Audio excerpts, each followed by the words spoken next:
بەخێر بێ کاک بێستونی گوڵ دنیایەک ڕێساوڕیان بۆ هەمووتان کەونم هەر دەمێ هەندە قسە و باس بکەم ینی بەڕاستی لەو چەند ڕۆژە دوو ڕوودا و ڕوویدا دیتتان هەم دڵزاری شاعر دوای تەمەنی 101 ساڵی ماڵ ئاوایی لە ژیان کرد ئینسانێک بوو هەتا مرد لە بەرەی هەژاران بوو ینی لەو ئەو بوو بەڵام ئێستا سەرنجی خۆمان ئێستا دەرەبڕین و دوێنێش ساڵیادی عەبدولخالق ڕووناکبیری گەورەی کورد عەبدولخالق معلوف بوو و وەکات پەشەی شاعریش لەو دوو ڕۆژەی شتەشی نووسی من پێم باشە ینی ئێمە هەر قسە لەسەر سیاسەکان نەگەین لەسەر ڕۆژنبیر ئەدەب کورا تا لەسەر ئێمە شاوڕێیان تکایە لە خۆتان ڕخنە بگرن کە قەزم لۆدێ سەرنجەکە بوو بەهەرحاڵ هاوڕێیان ڕەنگی بەشێکتان نەزانن عەبدولخالق معلوف چییە عەبدولخالق معلوف لەشتا و هیچێک لەو ڕووناکبیرە گەورانە بوو کتابەش دەکردە ناوی ئادەمیزاد لە کۆمەلگای کوردەواری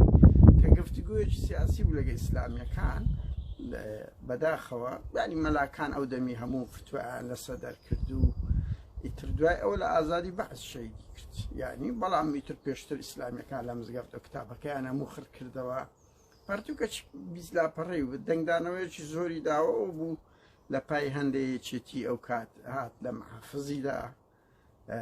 لە برایم زەنگەنەیاندا لە پای ئەو شەهیدکردنەکە سیاست وایە یانە تو یەک کەسایەتێک لێ لە ناو دەبردرێ دەبی بە هەمان شێوە هەوڵ بدەیت تۆڵەی سیاسی خۆت بکەیت ینی ئەوانەوەیە بەهەرحاڵ با کاتتان نەگرم هاوڕێیان بۆیە عەبدولخالق معروف کەسایەتێکی گەورە بوو تەکنیکار بووە زۆربەی ئێزگەکانی پارتی و یەکێتی لە شاخ ئەو دروستی دەکرد تاریکاری کردن بەداخەوە ینی کۆنەپەرستان و بەعس شەهیدیان کرد ئەوەم بەس بۆندێ لە بەرەوەی لە 85 ئەوە ڕوویدە لەگەڕەشی ئازادی شەهید کران مامۆستا دڵزار شاعیرێکی دیار بوو هەژاران بوو 50 ساڵ لەناو فکری شوعیەت و چەپ و ڕادیکاڵیەت بوو بەڵام بەداخەوە لە 30 ساڵی ڕابردووی بەعس بوو یەک ڕۆژ مۆقفەچی نەبوو بۆ یەک ڕۆژ مۆقفەچی نەبوو هەڵوێست بێدەنگ بوو لە ئەس هەموو ئەو ڕووداوە سیاسیانە تەنانەت یعنی غەڵەتەشی زۆر گەورەی مێژووی کرد کە بە زەقی دیارە ئەوانەی واژیان نەبوو مەسعود بارزانی کردێک لەوانە دووەم کەس مامۆستای نەمەر دڵزاری شاعیر بکەم دەڵێم نەمر لەبەرەوەی ئەو ئینسانانە 56 ساڵ لەناو کۆڕی خەبات و تێگۆشان و شاخ بوونیان دەبێت ڕێز لەو مێژووشیان بگری ناوڕێیان ناکرێ ینی زەربی سفر بکرێ مەسەلەن پێشمەرگە لە شاخ پۆزەتیڤی گەلێک زۆرە زۆر خەڵک قوربانی دایە بەڵام بالمقابل تاوانیشیان زۆر کردێ دەبی هەردوو دیت ئەوە بکرێ لێرەدا ینی پاشەویش لەو ڕۆژانە مەسەلەن دوای 6 مانگ هات هەڵوێستە چینوان دیتان چ تەوژمەشیدا بە خەڵک دیارە پەشێویش جێگای گلەیی و ڕەخنەیە ینی ناکرێت دوای 6 مانگ ئەو کات بێ بەڵام هەر پۆزەتیڤەوە تاکە کەس لە ناو ئەو ئەدیب و نووسەرانە تا ئێستاش کە پەشێوە شەعر دەنووسی شعرەکانی یاخیە هەمومان کاریگەری پەشێومان لەسەردا هەیە جگای ڕێزی ئینسانەکە ڕێزی لە خۆی گرتە دەبی ڕێزی بگری بەڵام ئەومانەوەنێت تەقدیس بکرێت ئەو مەفهومە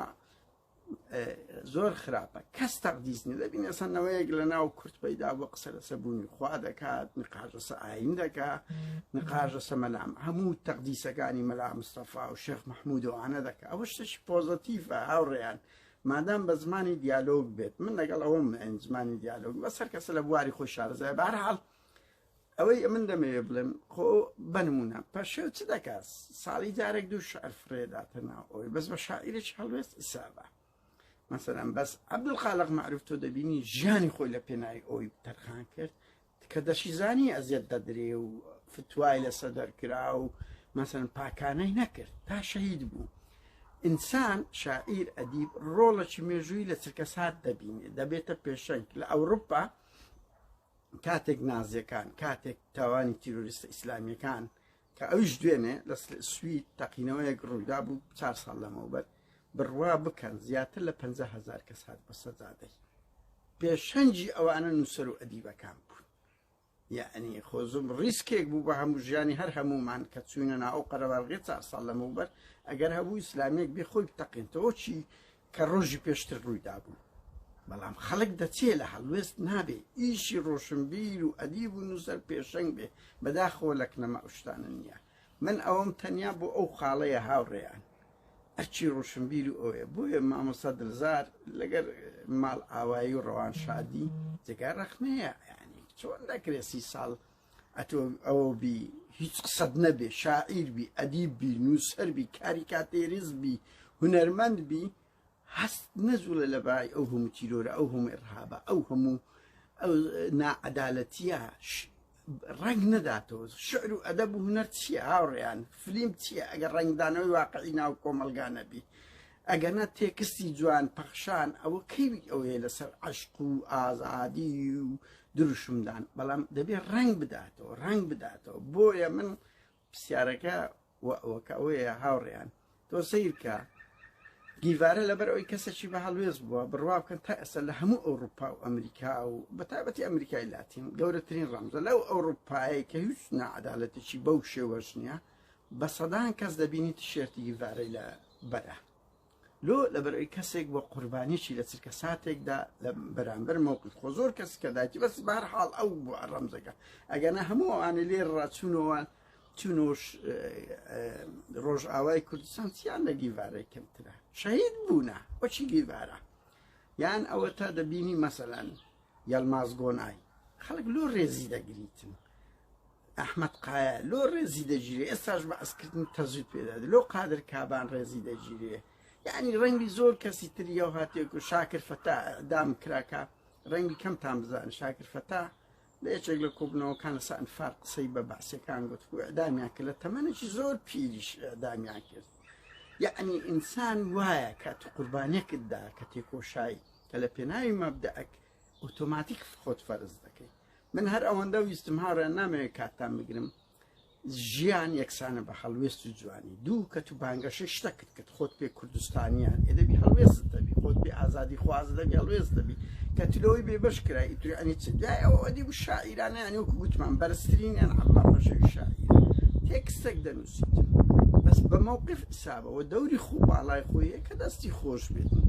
بەڵام کاکە ئێمە ئێماندی دەبین دەچینە سەزا دەنگەکانی کوردستانە شەو ڕۆژ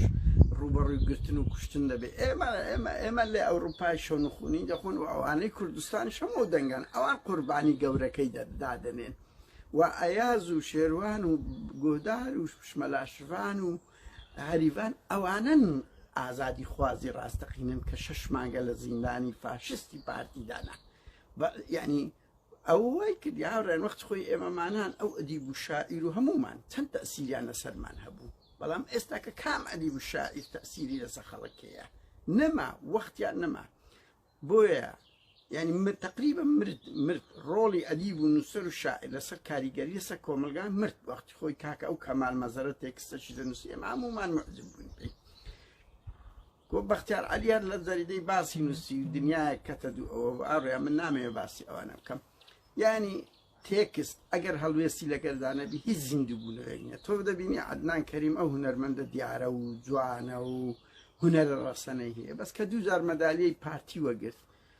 دیتت یعنی کو خۆی مران عومەر دزەیی کورە هەموو ئەو ئەدیب و شاعیری ئەوانەی لە هەشتاکان گۆرانیان بە سەدامدا گوت بۆیە ئەگەر هەڵوێست لە ژیانی هەر ئەدیب و نووسەرێک ئەوە کرد دەمرێ من قسەی هەر ئەوەندەیە هاوڕێیان ژیان بە هەڵوێستەوە خۆشە هەر لەبەر هەندێک دەبینی گەنجێکی وەکی مستۆی مستەفای حەسەن گەورە دەمرێ داروبەر لۆ مستۆ خۆ خالی بوو لە هەموو ئەدەب و شعر و ئەوە لۆ بەڵام کەسێک بوو لە مەیدان بوو شەی دیار پەچەدەکەیان ئەوە تا مەسەن ئەو ئاو کادیرەکی پەکەی لۆ هەموو خەڵک پێی هەژا لۆ خەڵک ماوەیەک لۆ نەوشیران هەمووشە لەبەرەوەی لەبەرەی گەلدا بوو لەبەرەوەی قوربانیاندا بەڵام دوای ئەوەی نامێ بێمە سەر نەوشیرانە چاکە بەس قەزم لەسەر مستۆ و دیار دێ بەقەدەر هەموو سەرکردەکانی پارتیژت خەڵک پێیان تاسیر بوو هاوڕان هەویستم ئەو پەیامە بدەم هەڵوێست